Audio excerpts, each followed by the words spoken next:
दोस्तों, मैं director, producer और लेखक भी हूँ और एक्टिंग भी करता हूँ और मैं राइटर हूँ। इसलिए कहानियाँ लिखता हूँ और कहानियों को ढूंढता भी हूँ और हमें कहानी मिलती भी है। और कहानी लिखने का जो स्रोत है, हम लोग अखबार पढ़ते हैं और पहले के ज़माने में बड़ी बड़ी बड़ी हिंदी कहानियाँ लिखी आती थी। मनोहर कहानियाँ, सच्ची कहानियाँ, तमाम कहानियाँ आया करती थी। तो उन कहानियों को मैं पढ़ता था और उसमें कई घटनाएं ऐसी होती थी जिन पर पिक्चर बन सकती थी। सच्ची घटनाएं होती थी और पुलिस फाइल से भी मिलती थी। तो दोस्तों, ऐसे एक कहानी मेरे दिमाग में थी और इस पर एक पिक्चर भी बन सकती थी, लेकिन हॉरर पिक्चर का आजकल कुछ क्रेज कम हुआ है, डिमांड कम हुआ है। फिर भी मैं उस कहानी को आपके सामने रखता हूँ। मेरा नाम हरिनाम सिंह है। मैं लेखक, निर्माता, निर्देशक और एक्टर भी हूँ। और दोस्तों, मैं पिक्चर बनाता हूँ और मैंने हॉरर पिक्चर भी बनाई है और कॉमेडी भी बनाई है, डाकुओं पर भी बनाई है, काफ़ी पिक्चर बनाई है। और हमारी हॉरर पिक्चर कई हॉरर पिक्चर बहुत फेमस हुई है, जैसे खूनी ड्राकुला, शैतानी आत्मा, शैतानी ड्राकुला, गुमनाम कातिल, शैतानी दरिंदा और ऐसे खूनी लड़की, लेडी ड्राकुला, ऐसी तमाम पिक्चरें हैं। तो दोस्तों, मैं एक सच्ची घटना जो मैंने किसी अखबार में पढ़ी थी उसके बारे में बताता हूँ। उस पर बिल्कुल पिक्चर बन सकती है। वो घटना यह है कि एक गांव में एक लड़का लड़की प्यार करते थे, साथ में रहते थे। और अक्सर जो है होता है कि कभी लड़की अमीर होती तो कभी लड़का अमीर होता है। इस कहानी में लड़का अमीर था, लड़की गरीब थी। तो लड़का शादी का लालच देकर या ज़िंदगी भर साथ रहने की बात कहकर उस लड़की से शारीरिक संबंध भी कई बार बनाए थे। लेकिन एक समय आया जब शादी की बात आई तो लड़का घर वालों की बात करने लगा। घर वालों से मैं पूछता हूँ, फिर बताता हूँ। और अक्सर ऐसा प्यार में होता है कि लड़की से प्यार करने के पहले लड़का घर वालों की राय नहीं लेता, लेकिन जब लड़की शादी करने के लिए कहे या कहती है तो लड़का घर वालों की राय लेने लगता है। और उसका मतलब यह है कि वो शादी करना नहीं चाहता। हुआ यही। दूसरे दिन लड़के ने लड़की से कहा कि मेरे घर वाले शादी के लिए तैयार नहीं हैं।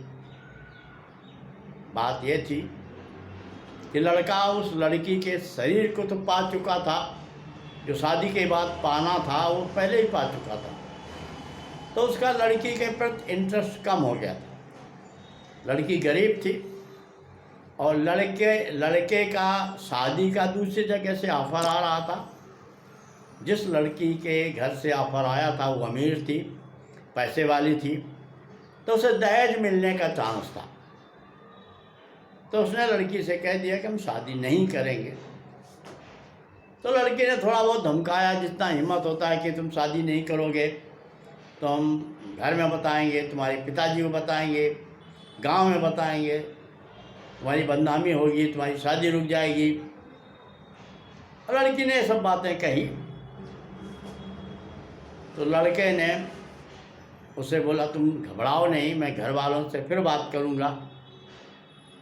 और इसके बाद लड़की को उसने एक जगह गांव के थोड़ी देर बाहर एक पुराना कुआं था, खंडहर भी था, वहाँ बुलाया कि वहाँ आओ और हम अपने पिताजी को बुलाए हैं, वो तुमसे बात करेंगे, तुम उनसे बात करना, समझा लेना। तो लड़की जब वहाँ पहुँचे तो लड़का अकेले था। लड़की बोली आपके पिताजी नहीं आए? बोले आते होंगे, आओ बैठकर हम लोग बात करें। तो उस समय में, पुराने समय में कुआं तो होता था, लेकिन मुंडेर होती थी, थोड़ा 2-3 फुट ऊंचे, लेकिन बंद नहीं होता था। उस मुंडेर से लग करके लड़का लड़की बात करने लगे, और लड़का ने धोखे से लड़की को पैरों से उठाया और सर के बल कुएं में डाल दिया। लड़की जब सर के बल कुएं में गिरी, कुएं में पानी कम था, ईंटें पत्थर बहुत हो गए थे कि कुआं अंधा कुआं था, पानी नहीं था। तो लड़की का सिर एक पत्थर से टकराया और लड़की वहीं मर गई, और लड़का अपने घर आ गया। और कुछ दिनों के बाद लड़के की शादी की तैयारी होने लगी बड़े धूमधाम से।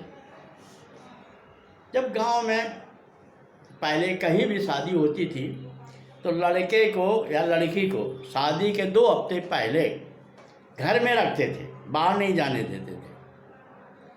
तो इस लड़के का भी यही हुआ कि लड़के को घर के अंदर रखते थे, हल्दी का रस्म होता था, और घर के ऊपर एक रूम था, उसमें लड़के को रखा। लड़का उस रूम में रहता था और वहीं पर हल्दी का वो लगता था, सब कुछ होता था वहीं, और घर के बाहर नहीं जाता था। अब एक दिन ऐसा हुआ कि लड़का सो रहा था रात के 12-1 बजे, तो उसके रूम में नोक हुई। लड़का जागा, बोला कौन? एक सुरीली आवाज़ आई, मैं हूँ, दरवाज़ा खोलिए ना। अब लड़का जो है लड़की की आवाज़ सुनकर तुरंत खड़ा हो गया और दरवाज़ा खोला। एक खूबसूरत लड़की उसके सामने थी। लड़की बोली, मैं आपको बहुत प्यार करती हूँ और मैं आपसे बहुत अक्सर देखा करती हूँ जब आप योगा करते हैं, पहलवानी करते हैं। लड़का बोला, आ जाओ, पलंग में बैठकर बात करते हैं, तुम हमें भी अच्छी लग रही हो। लड़की बोली, जब अच्छी लग रही हूँ प्यार करो ना। और लड़की का ऑफर सुनकर लड़के, कौन लड़का होगा जो ऑफर स्वीकार ना करे, उन्हें लड़की से प्यार किया। और धीरे धीरे हफ्ते 10 दिन के बाद लड़का लड़की का प्यार मोहब्बत चलने लगा और लड़का दुबला पतला हो गया। अब घर वालों की चिंता हुई कि क्या बात है, लड़का खा पी रहा है और इतना दुबला पतला कैसे हो गया, बीमार जैसा हो कैसे हो गया। वो चले तो ऐसे लगे कि गिर जाएगा। लड़कों ने, उसके घर वालों ने लड़के की निगरानी की रात में। तो रात में क्या देखा कि लड़के के रूम से आवाज़ आती है एक लड़की की, और दोनों को प्यार करने की भी आवाज़ आती है। उन्हें बड़ी चिंता हुई, उन्होंने दरवाज़ा खटखटाया।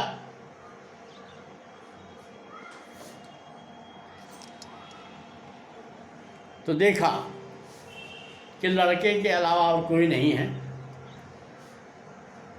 लड़के से पूछा कौन थी? बोला कोई नहीं। लड़के के बाप को परेशानी हुई, चिंता हुई, समझ गया कि कोई आत्मा थी। उन्हें तुरंत दूसरे दिन एक तांत्रिक से संपर्क किया। तांत्रिक आया, पूरे घर में घूमा, लड़के को देखा, लड़के के रूम में देखा तो बोला हाँ, एक प्रेतनी की साया इस लड़के पर पड़ चुकी है। वही रात में आती है, इसके साथ शारीरिक संबंध बनाती है और उसका खून धीरे धीरे पी रही है। अब उन लोगों को चिंता हुई और उन लोगों ने कहा कि इस प्रेतनी से कैसे छुटकारा मिलेगा। तांत्रिक बोला, अभी लड़का बहुत कमज़ोर है, शादी रोक दो और अमावस की रात में मैं इस प्रेतनी को इस लड़के से दूर करूँगा। दोस्तों,